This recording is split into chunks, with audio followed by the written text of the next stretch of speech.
ഈ കേസിൽ നിലവിൽ പരമാവധി 3 വർഷമാണ് ആന്റണി രാജുവിന് ഈ കേസിൽ ശിക്ഷ വിധിച്ചിട്ടുള്ളത്.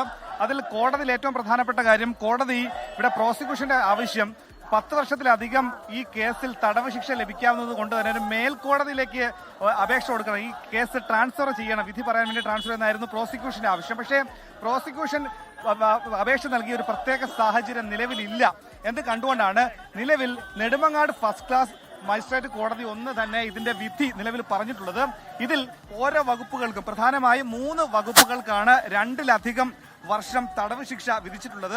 അതിൽ പ്രതികൾക്ക് 6, അതായത് 201 പ്രകാരം 3 വർഷം തടവ് 2 പ്രതികൾക്കുമുണ്ട്. ഒപ്പം തന്നെ 120B പ്രകാരം 6 മാസം സാധാ തടവുണ്ട്.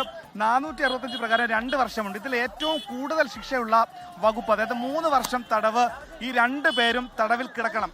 ആ 3 വർഷം തടവാണ് ആന്റണി രാജു നിലവിൽ തടവ് ശിക്ഷ അനുഭവിക്കേണ്ടി വരിക. അങ്ങനെ 2 പ്രതികൾക്ക് 3 വർഷം പരമാവധി തടവാണ് നിലവിൽ നെടുമങ്ങാട് കോടതി വിധിച്ചിട്ടുള്ളത്. നിയമസഭാ അംഗത്വം ഇതോടുകൂടി തന്നെ റദ്ദാകാനുള്ള സാധ്യതയുണ്ട്.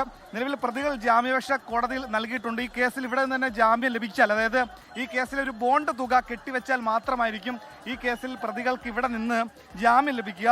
അങ്ങനെ മേൽക്കോടതിക്ക് വിധി പറയാൻ വേണ്ടി നെടുമങ്ങാട് കോടതി ട്രാൻസ്ഫർ ചെയ്തില്ല, പ്രോസിക്യൂഷന്റെ അപേക്ഷ തള്ളുകയായിരുന്നു. ഈ കോടതി തന്നെ പറഞ്ഞു, ഈ കോടതിക്ക്, അതായത് നെടുമങ്ങാട് ഫസ്റ്റ് ക്ലാസ് മജിസ്ട്രേറ്റ് കോടതി 1-ന് 3 വർഷത്തിൽ താഴെ, 3 വർഷമോ അതിൽ താഴെ ഉള്ളതുമായ എല്ലാ വിധിയും, ശിക്ഷാവിധിയും പറയാനുള്ള അധികാരമുണ്ട്. ആ അധികാര പരിധിയിൽ നിന്നുകൊണ്ടാണ് നെടുമങ്ങാട് കോടതി നിലവിൽ ഫസ്റ്റ് ട്രാക്ക് മജിസ്ട്രേറ്റ് കോടതി 1 വിധി പറഞ്ഞിട്ടുള്ളത്. ഇപ്പോഴിതാ വലിയ പ്രതിഷേധം ഉണ്ടാകുന്നു. ആന്റണി രാജു നേരത്തെ വ്യക്തമാക്കിയത് താൻ തെറ്റ് ചെയ്തിട്ടില്ല, തനിക്കെതിരെ തെളിവുകളില്ല, പക്ഷേ ഇവിടെ നിരപരാധികളും ഒക്കെ തന്നെ ഇവിടെ കുറ്റാരോപിതരാകുന്നുണ്ട്, അല്ലെങ്കിൽ കുറ്റവാളികളാകുന്നുണ്ട് എന്നൊരു തെളിവാണ് തന്റെ സാഹചര്യം എന്ന് പറയുന്നു. അങ്ങനെ 3 വർഷം വരെ ശിക്ഷ വിധിക്കാൻ അധികാരമുള്ള നെടുമങ്ങാട് ഫസ്റ്റ് ക്ലാസ് മജിസ്ട്രേറ്റ് കോടതി 1 ആന്റണി രാജുവിനൊപ്പം തന്നെ 1-ാം പ്രതി ജോസിനും ഇരുവർക്കും 3 വർഷം തടവ് ശിക്ഷ വിധിച്ചിട്ടുണ്ട്. അങ്ങനെ 3 വകുപ്പുകളിലായി 6 മാസവും 2 വർഷവും 3 വർഷവും ഉണ്ട്.